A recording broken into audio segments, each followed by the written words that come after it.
Hey everyone, this is my new podcast. I'm going to call it Tavern Talk. Because I'm going to be talking into a microphone, and my website is called Gamers Tavern. The name that I came up with like 12 years ago and then started regretting ever since. So anyways, this is going to be the pilot episode. And I'm just going to test the waters. See if this is something that you people will like listening to or maybe won't like. Depending on the response I get on this, I will either do more of these or do less of them.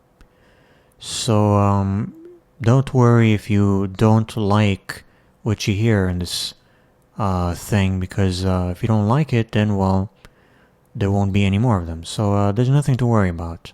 But if you do like them, then let me know and I'll do more. So since this is just a pilot episode, I'm just testing things out. I don't have any guests. It's all just my own boring, droning voice. But I do have a list of things I'm going to talk about.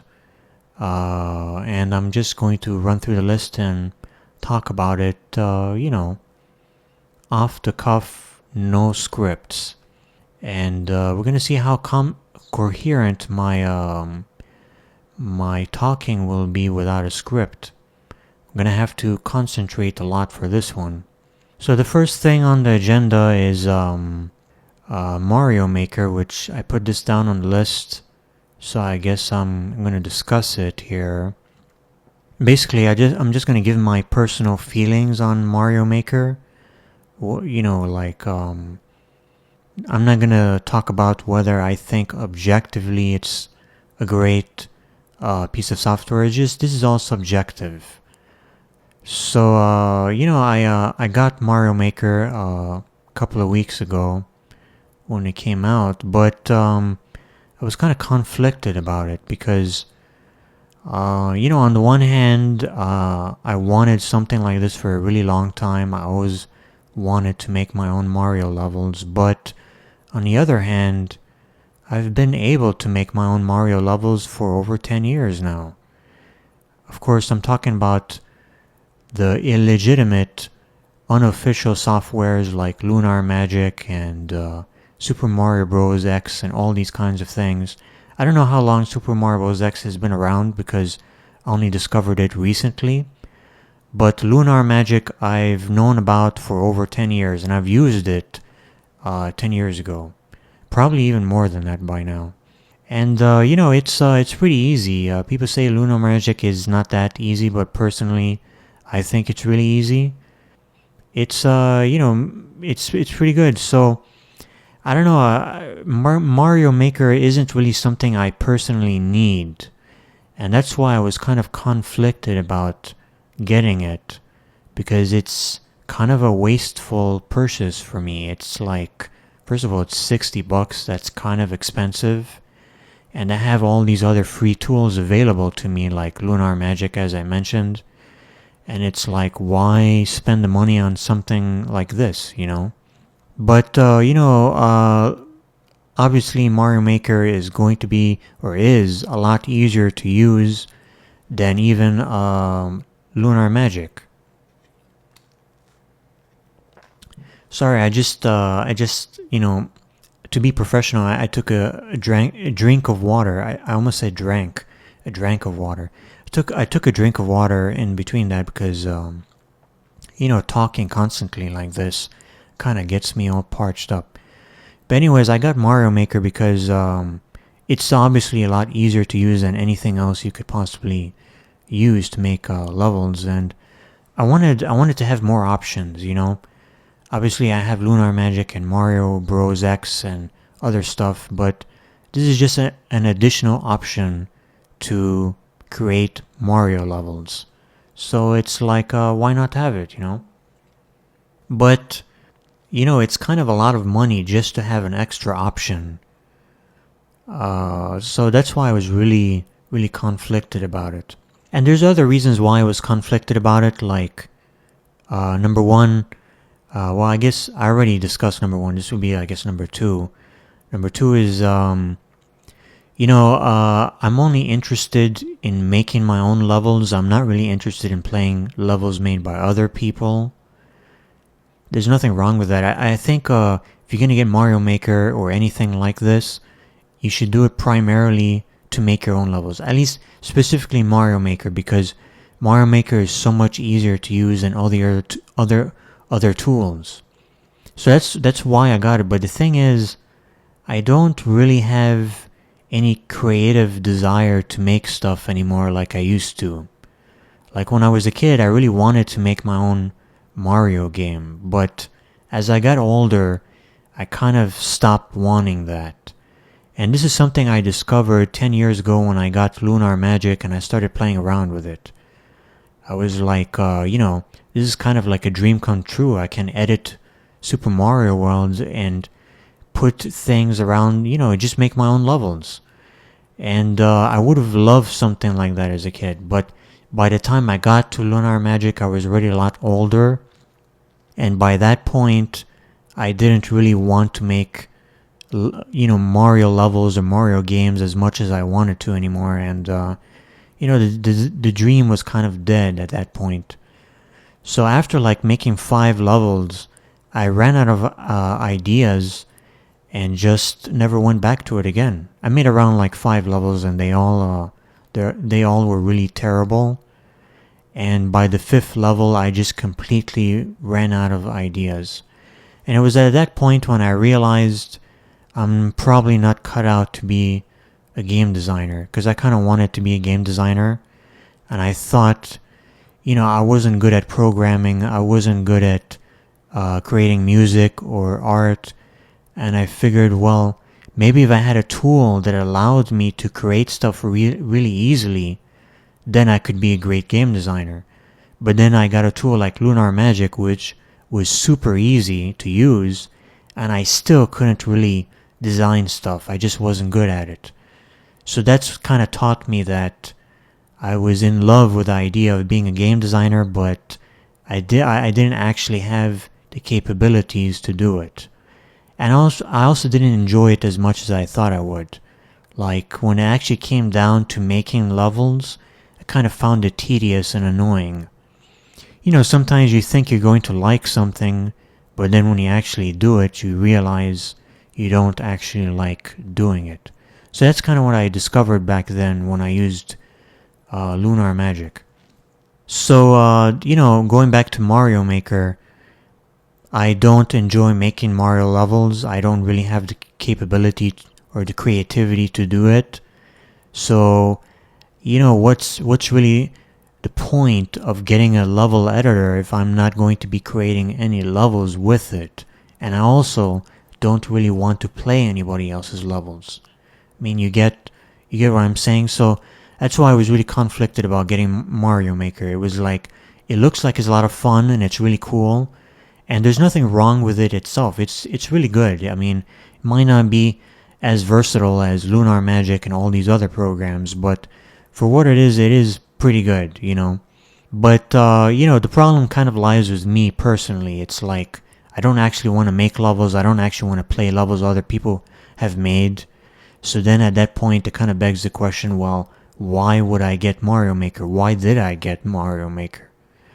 And I don't really have a good answer for that. I just kind of got it. It's one of the only games I bought this year, so it's not like, even though it is expensive at $60, it's not like it's really setting me back that much. I mean, it's like the second game I bought this year. $60 is a lot of money when you think about it, but when you look at the entire year and every single thing you spent during that year, like one time spending $60 isn't really that much in the grand scheme of things when you think about it. It only seems that much in the short term, but in long term, I mean, I spent thousands of dollars on just food, which goes in and out. $60 on something I can use anytime. I mean, it's not a big deal, but still, I don't like wasting money. I'm not a wasteful person. So even though I'm not exactly strapped for cash, I don't like to just blow $60 on something I'm not going to use. So that's why I was really indecisive on my decision to get Mario Maker. It was like, should I get it? It's kind of a waste of money for me personally, but I don't know. I got it anyways, and I kind of have regrets, but at the same time, I don't. I have conflicting feelings about it. But as for the thing itself, the software, I guess itself, it is very robust. It's very streamlined, and it's fun to use. I mean, I guess that's what it comes down to is that, as simple as Lunar Magic is to use, it's not really that fun. But Mario Maker is actually fun to make levels in it. Just dragging and dropping stuff and clicking on stuff, it's entertaining. So even though I'm not really cut out for making levels, I don't have any ideas, I just kind of stare at a blank canvas and don't really know what to do with it. I kind of get writer's block, but for level design rather than actual writing. I don't really get writer's block with writing that much anymore. I kind of figured out the secret to not having writer's block, and basically for that I just become a really formulaic writer, which is what all my teachers told me not to do. But hey, you gotta do what gets the job done. Going back to Mario Maker, it's cool. I kind of wish I was more creative. I wish I was more creative and that I enjoyed creating levels more, because if I was really creative and I really enjoyed making the levels, then Mario Maker would have been a really worthwhile purchase, and it would have been really enjoyable. It would have been a lot of fun, and I would get a lot out of it. But because I don't really enjoy making levels, and it doesn't really serve much of a purpose for me, So I kind of just got it, I guess, to have an extra option. Just in the event that one day, I don't know, maybe I get inspired and I want to make a level, then Mario Maker's right there. I have it. I can just make a level at any time. So it's an extra option. It's an extra tool. It's a lot easier to use than the other tools, and it's it's there. And this pretty much eliminates any excuses I could have about not wanting to make stuff, because before I always came up with excuses to hide my inadequacy with designing levels. I would always be, well, this editor is way too hard to use, or I'm not good with art, or I can't, do programming, or I always come up with some kind of excuse. But this time I really have no excuse. This is as easy as it's going to get. There is nothing easier than this. So if I still can't be a good level designer with this, then that just means I'm not, I don't really have it in me. I don't want to be a good level designer, really. That's really what it comes down to. So there's no excuses. And maybe that's one of the reasons why I got it, is to prove to myself that it really is just me. It's not, there's no barriers preventing me from becoming the level designer or the game designer of my dreams. It's just I don't really want to do it.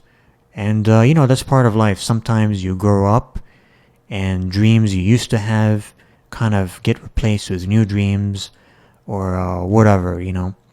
I feel like personally I learned a lot about myself as I grow older, and this is basically part of my journey and discovering myself, I guess. That sounds kind of stupid, but you don't always know everything about yourself. You don't know how you're gonna react to all kinds of situations. I mean, you have theories about how you're gonna react to stuff, but you don't actually know until you're actually doing it.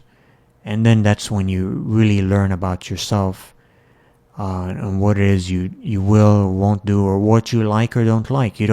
Sometimes you don't even know what you're going to like until you do it. So, Mario Maker is part of my journey in finding out what is it I like, what is it I want to do. And designing levels in a video game, I guess, is something I marked off the list because, like I said, I discovered I don't really like doing it. But, Mario Maker, it's a cool software. I mean, if you want to make stuff, I think it's great. Now, when it comes to actually like playing levels that other people make, I don't think Mario Maker is as good because it's like, like think about it. The main selling point of Mario Maker is that it's really easy to use. But if you're not going to be making stuff with it, why does it matter to you that it's easy to use? I mean, if you're exclusively going to be playing other people's levels, then it doesn't matter how complex the software is to use. The only thing that matters is how good are the levels going to be. So for example, Super Mario Bros. X, which like I said, I discovered recently, there are a lot of really good levels on that. And that game engine is like, it has a lot of potential for like a lot of really cool stuff. But the main drawback to it is that the editor is really complex, or at least I've heard it's really complex. I haven't really used the editor that much myself, but it's really complicated to use, apparently. But the thing is, why does that matter if you're only going to be playing levels? I mean, it can be the most complex level editor in the universe, but if you're only going to be playing levels, then the only thing that matters to you is how easy is it to play levels, and it's really easy to play levels on basically anything. If you want to play like really good levels and that's all you care about, go to like Super Mario World Central dot whatever. It's like smwcentral.net.org.com. I forgot the URL, but you can go on there, download Super Mario World ROM hacks. A lot of them are really bad, a lot of them are really good. And there's rating systems, and each hack has kind of like a description and screenshots. You can pretty much spend your entire life playing Super Mario World ROM hacks. Believe me, I know, because 10 years ago I did spend a huge chunk of my life playing nothing but Mario World ROM hacks. And a lot of them are like really good. And they've gotten better over the years as new like hacking techniques become available. So I mean, if that's all you want, you can get that for free. And it's, the quality is actually really great. Of a lot of these hacks. Don't underestimate how good these are. And then there's also Super Mario Bros. X. Like I mentioned, there's a lot of really good levels on there. You can, I don't know if there's as many good levels on that as there are Mario World ROM hacks. But I mean, if that's all you want, you just want to play levels, there's a lot of free ways to do that. Really easy ways to do it, and you're gonna get probably even better quality than what you would find in Mario Maker. Because ultimately, Mario Maker, as great of an editor as it is, it's limited in what it can do. And stuff like Mario Bros. X and even the Mario World ROM hacks, they are not as limited. I guess the Mario World ROM hacks, they are limited in some extent because they, it's a hack of the original Mario World for the Super Nintendo. So anybody that hacks, the Mario World, they have to make sure that it's within the specifications of an actual Super Nintendo. So it has the hardware limitations of a Super Nintendo. Even if you're playing it on an emulator and you're using a ROM, it doesn't matter. It's still bound by the same limitations that the Super Nintendo had physically. So it has, the same memory limitations and all that kind of stuff. So Mario Maker doesn't have those kind of limitations. So in some sense, there are certain things Mario Maker can do that Lunar Magic cannot do, or that you cannot achieve in a Mario World ROM hack. But then again, there's a lot of things you can do in a hack you can't do in Lunar Magic. Like you can do custom graphics, you can do custom music. As far as I know, there's like no block limit. For some reason, Mario Maker has a block limit. I don't understand why. I mean, I can understand why you would have an enemy limit, but I don't see why you would have a block limit. That really seems silly to me.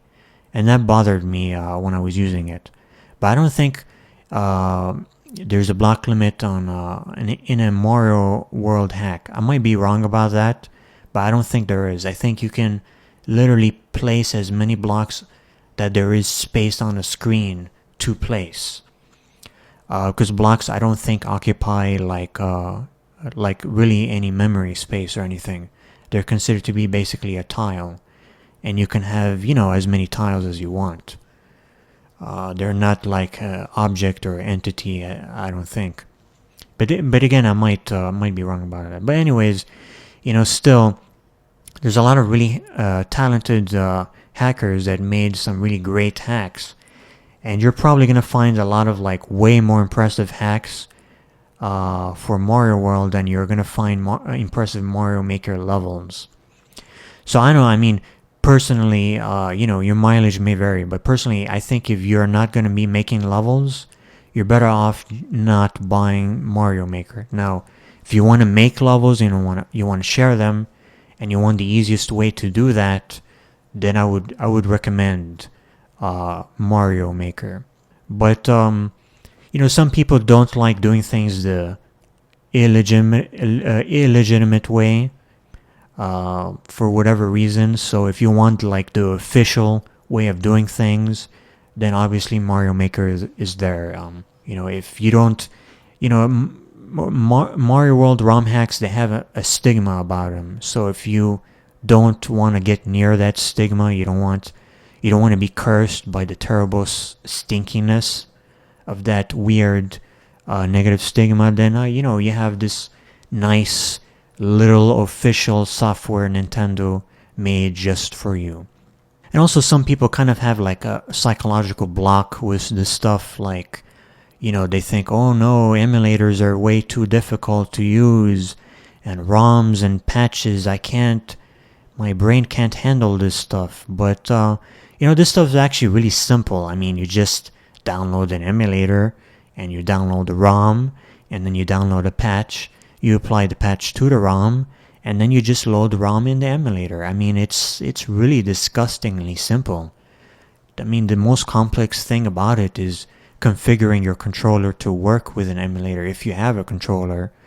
But even that's really simple. I mean, if you know how to use a computer, this stuff's not rocket science.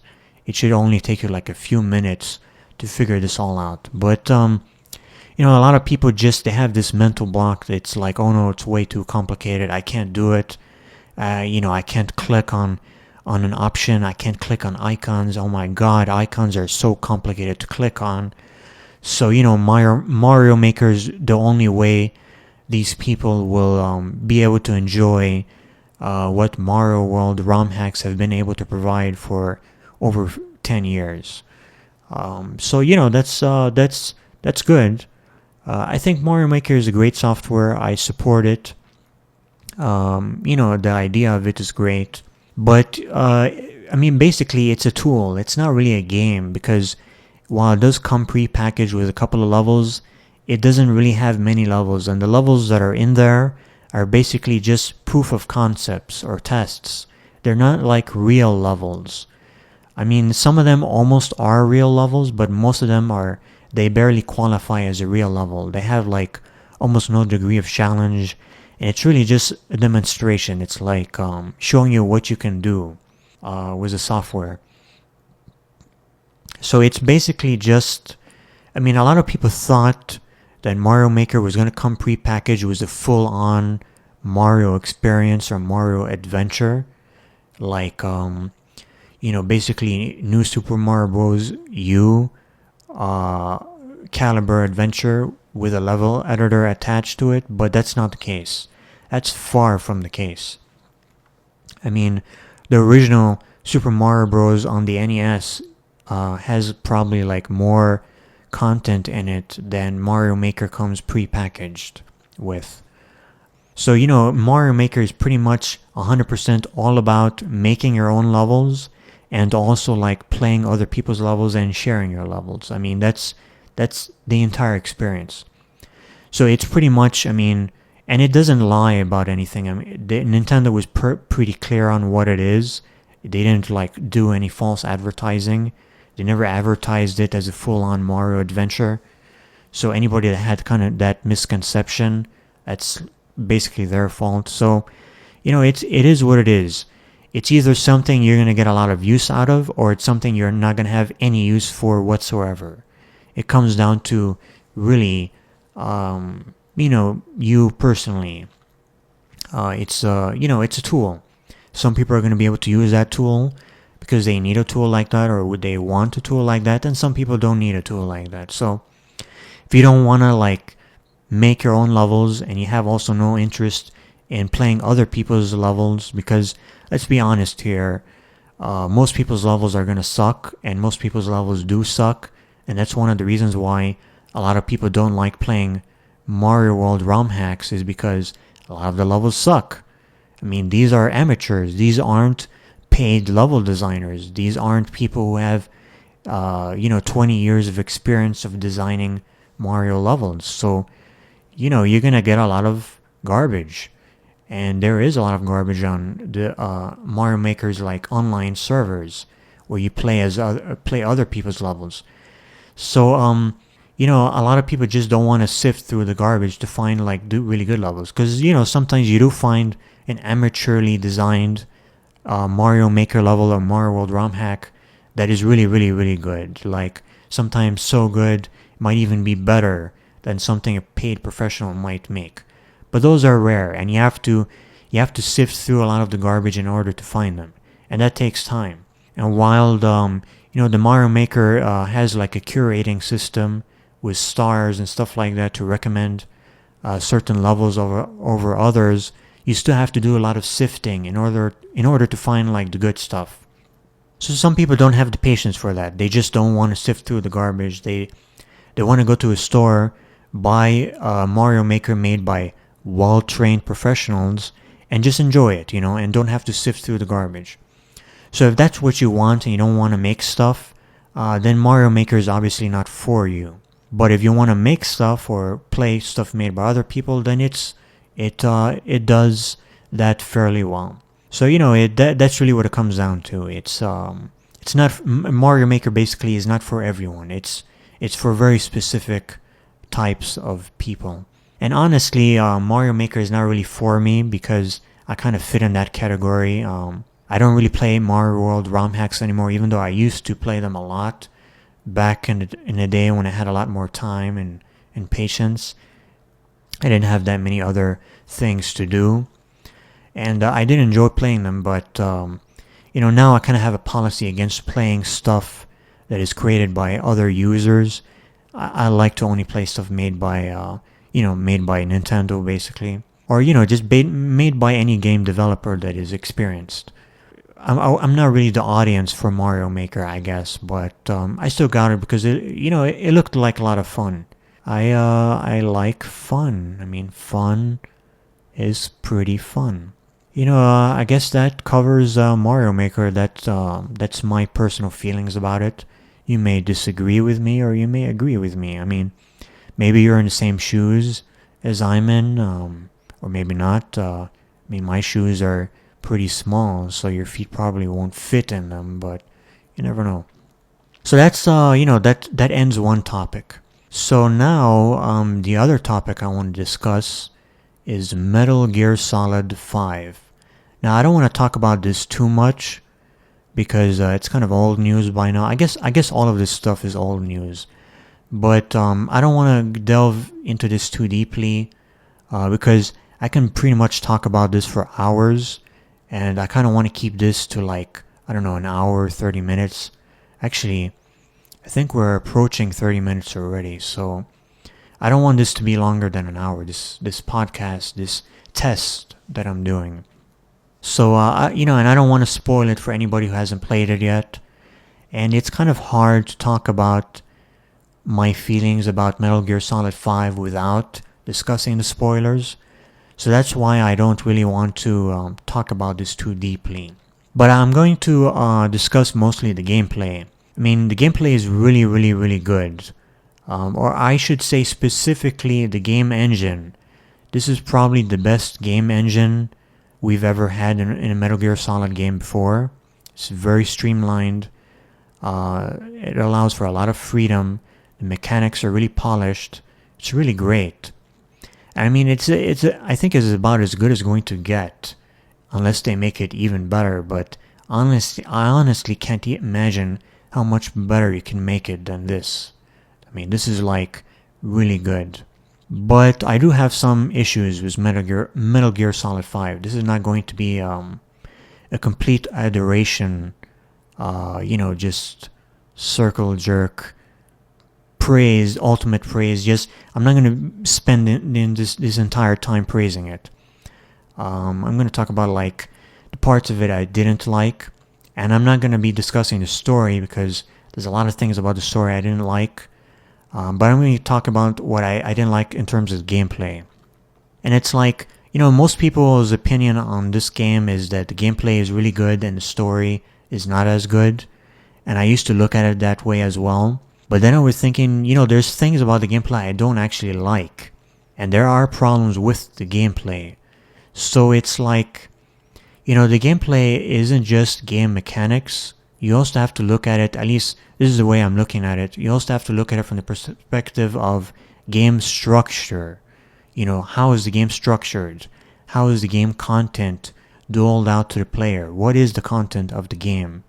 Because you can have really great mechanics and a really great game engine, which Metal Gear Solid 5 has, but maybe the content isn't that great, or maybe the content, the way it's delivered to you is not as great, or maybe the structure has problems.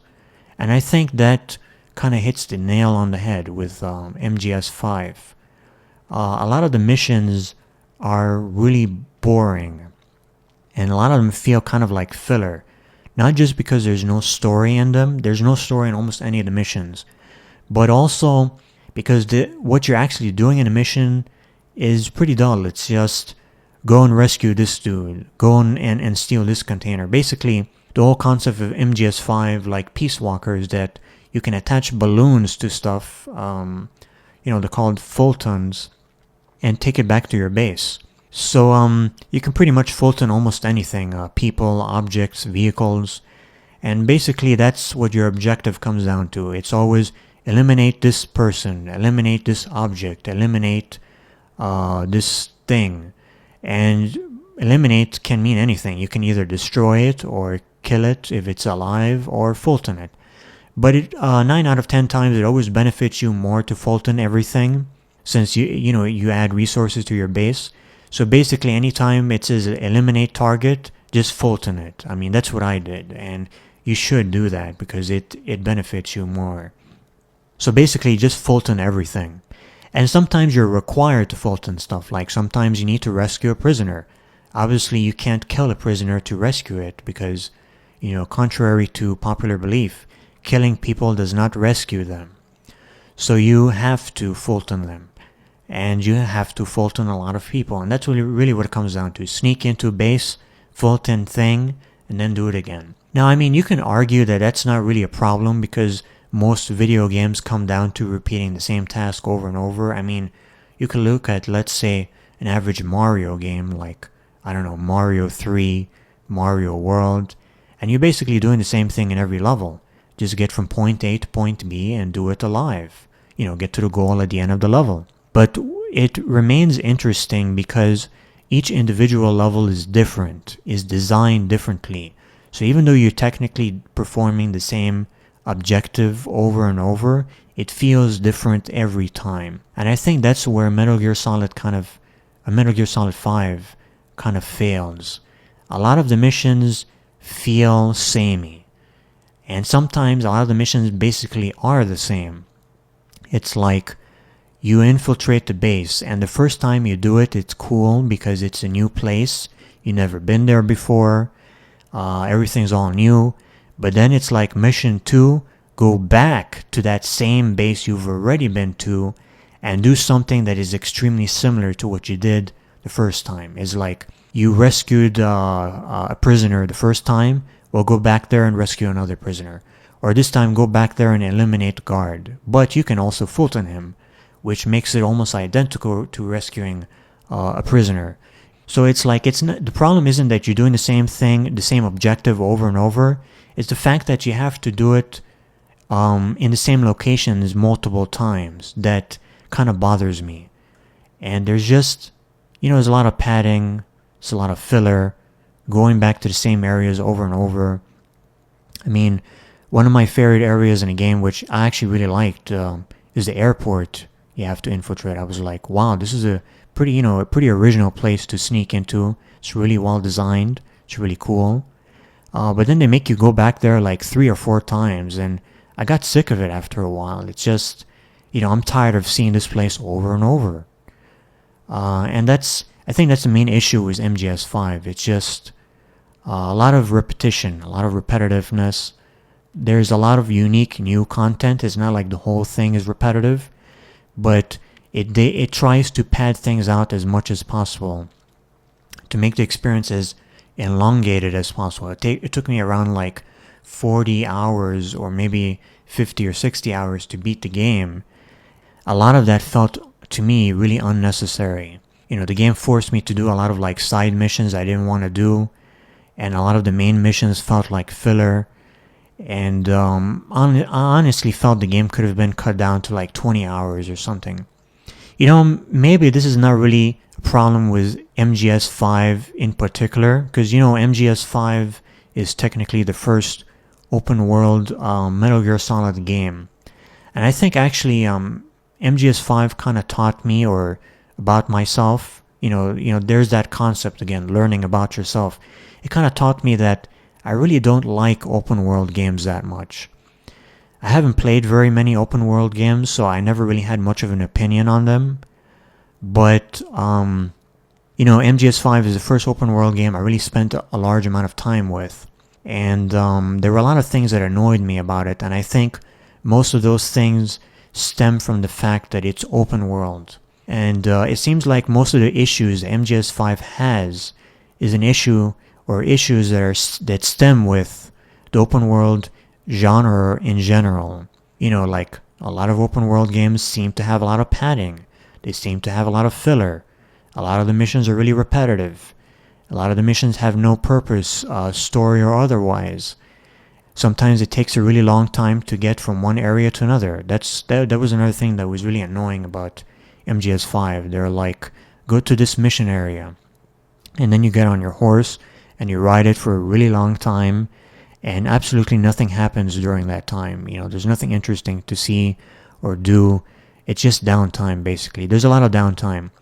And they give you cassettes with like, 80s music on it to kind of help you get through the downtime.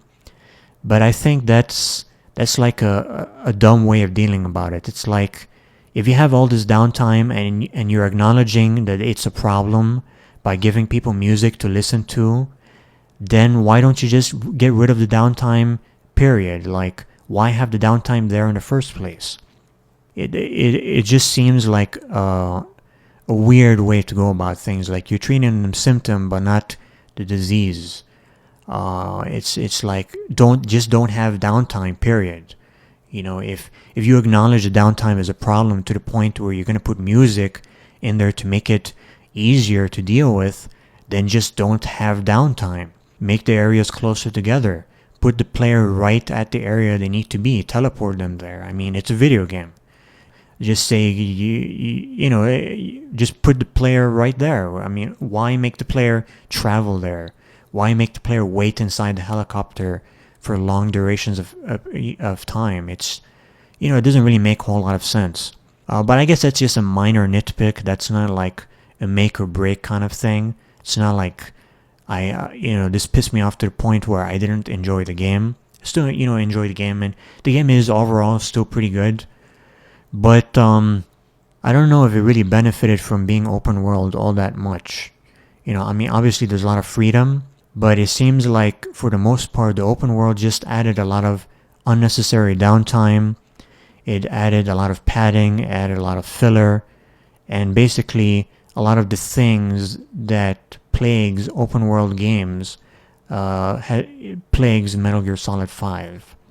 I guess if you really like open world games and this stuff doesn't bother you, then all of this is going to be not really an issue for you. But like I said, this game kind of taught me I don't like open world games that much.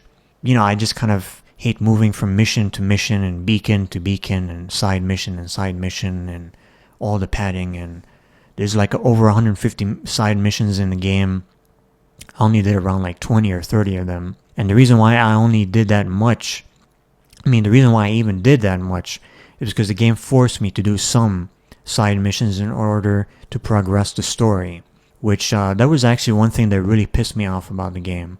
Because it's like, if you're going to have a million side missions that, take like 100 hours or whatever, that's fine if it's optional.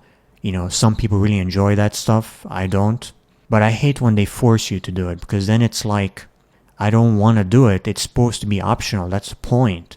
It's side ops. That's what they call it, a side mission. It's optional content. So if you're forcing the player to play through optional content, then it's not really optional anymore, And the optional content is even worse than the main missions. I already talked about how the main missions feel repetitive. Well, the side missions are even more repetitive. Because the side missions never, under any circumstance, take you to a new area. At least the main missions, every once in a while, they take you to new areas you've never been to before, and it's fun and exciting. The side missions are always 100% areas you've been to before. So it's always going to feel kind of boring to do a side mission, at least in my opinion. It always feels like you're going back, basically like you're backtracking, It's kind of like you're going back to an old abandoned base. There's like not really any enemies there anymore, and it's like, why am I even back here again, The only reason I'm here is because the developers felt it necessary to make me come back here for really no good reason. So I don't like the side missions, but some people like the side missions, and they want more out of their game, more content out of their game, and that's fine, I guess. I'm just not a side mission kind of guy, I suppose. So I didn't like when the game made me do some side missions, but I did it. I did finish the game. I finished all the missions, and I did all the side missions that were necessary. And, I did overall enjoy it. It was pretty fun. But I kind of, even though I did overall enjoy it and it was good, I was kind of disappointed. Because I was expecting a lot more out of the game. A lot more out of the story. A lot more out of the gameplay. And I just was expecting more, I guess. And it did leave kind of a bad taste in my mouth that I've been thinking about for these past few weeks, actually. I've literally been thinking about MGS5 like weeks after I played it, but not in a positive way, kind of in a negative way, but not that negative. Like, I don't hate the game. Like I said, I still like the game. It's really good, but I'm kind of thinking like, what's wrong with it? Like, what went wrong? Because it's so good in some areas, but so lacking in other areas, and it really made me think about game design in a much deeper, more analytic way. And it also made me learn about myself, like I said. What do I enjoy from video games and what I don't enjoy? Because I think MGS5 has both. MGS5 has a lot of things I enjoy about games, but also a lot of things I hate about games. In particular, modern gaming. Now, it's no secret I don't play modern games that often. In fact, MGS5 was the first modern game I played this year. That's pretty crazy, considering it came out in like September. So that's like over 9 months that I didn't play a single modern game. So wrap your head around that one. So I don't really play modern games that much, and there's a lot of things modern games do that I don't really like. A lot of them don't appeal to me. And I think MGS5 has everything I hate about modern gaming, but it also has everything I love about it, all in one game. And that's why I've been thinking about it so much, because it's kind of helping me figure out, what is it that I enjoy about modern gaming, what I don't enjoy, and why I enjoy those things and why I don't enjoy those things.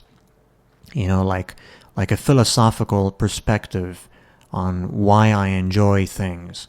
And you might think, well, what does it matter? I mean, if you enjoy it, you enjoy it. If you don't enjoy it, you don't enjoy it. But I don't know, sometimes I like thinking about stuff. I'm kind of a thinker. I like thinking. I derive great pleasure from using that noggin of mine. I like to analyze games, what I enjoy about them, and just try to figure out, why do I enjoy this? Why is it fun? And if I don't enjoy something, why don't I enjoy it? I mean, I'm a game reviewer. I've been writing game reviews for over 12 years now. So it's kind of important for me to understand what's good and what's not good, and what makes it good and what makes it not good. Because when you write a review, I mean, that's basically all it is. It's you saying what's good about the game, what's bad about it, and then you have to explain yourself. You have to say, well, this is why it's good, this is why it's bad. You can't just say, well, Metal Gear Solid 5 is great. Then people are going to say, well, why is it great? And then you're going to be, oh, well, I don't know, it's just pretty good, I guess. If you can't explain yourself, then, I mean, you can't justify your position on it, then you're not really qualified to write a review on it, you know? So it kind of helps me as a reviewer to figure these things out. It helps me grow as a game reviewer. It helps me hone my craft, I guess you could say. It allows me to get better at it. And so it's a constant process. It's like I'm never going to get to a point where I just have everything all figured out and I know everything already and I never need to, never need to think about this stuff. I'm always thinking about this stuff, and I'm always making new discoveries about myself and just game design in general. So this is why I've been thinking about MGS5 so much, and I think MGS5 is really interesting to analyze and just figure out, what's good about it, what's not good about it, and what do I personally enjoy about it. Because, there's objective and subjective. A lot of the things I don't like about MGS5 are things other people absolutely adore. So I'm not saying per se that these are objectively problems or these are objective problems that the game has. I admit this is just a preference. These are personal preferences. And also a lot of things I enjoy about MGS5 other people don't like. Like, for example, I really like sneaking. I really like taking the non-lethal approach. And I like that the game rewards you for that. It's a stealth game, and stealth games are not for everyone. I freely admit that. A lot of people don't like stealth games, and I can't blame them. It requires a lot of patience. It can be really annoying and really frustrating. And, I can perfectly understand people who hate this game just because they don't like stealth. So, like I said, I'm learning about myself by carefully analyzing MGS5. What I learned is I hate open world games, basically. Now, MGS5 doesn't represent all open world games, but, it represents a lot of modern trends in gaming, because MGS5 it's an old series, but it's a new game. And it has so many new concepts in it, as well as old concepts. So it's kind of like a meeting of old gaming versus new gaming. And a lot of the things I hate about modern gaming, like I said, is in there. But, some stuff from modern gaming I like is in there too. So, in analyzing it, I'm kind of figuring all this stuff out. I mean, I guess that's basically all I have to say about it. It's fun, but really repetitive. At least I found it really repetitive, and it's just too much padding and filler. I think if the game was a lot shorter, it probably would have been better. At least that's my personal opinion. And I know that maybe sounds weird. Maybe you're thinking, why are you complaining that there's too much content in a game? I mean, content is good. Wouldn't you want more content versus less? But more is not always better. Sometimes a short, concise experience that is really good can beat out an experience that's way too long and drawn out. So I think, I already talked about MGS5 on my website. And basically, the last thing I said about it is it needs to trim the fat. And I think if I have to sum it up in one sentence, that's probably what I would say. The game is good, but it needs to trim some of that fat. It's a bit kind of overweight, you could say. That's pretty much my take on MGS5. Like I said, I can go on and on for hours, but I don't want to, like I just said, let's trim the fat. So I don't really want to go on about this for too long. I don't want to be rambling on and on, which is what I'm doing right now. I'm obviously just stalling for time. So anyways, I'm getting close to the end of this podcast. I actually had more topics I wanted to talk about, but I didn't No, since this is all off the cuff, not scripted, I didn't know how long it was going to take me to talk about this stuff. So I wanted to talk about, for example, Final Fantasy 15, Star Fox Zero, and, the new Zelda game for the Wii U, and just other topics. This is long enough as it is. It's pretty good as it is, and I'll save. It's good to have something up your sleeve, some topics for later. So I'm now going to end this little experiment, this little podcast experiment. So remember, if you enjoyed this, let me know. Post a comment or whatever. Send me emails. Talk to me on Twitter. Whatever. Let me know and tell me that you want to see or hear more of this kind of thing. And I'll get right on it. Now, if you hated it, also let me know. And then I won't do any more. So it's really up to you. I mean, if you want more, I'll do more. If you don't want more, that's fine by me. And perhaps in the future, I'll have some guests. And, who knows what's in store for the future. And, thanks for listening. I'll see you next time, maybe, if I decide to do more of these, and if you liked it. So, see ya later, Broseph.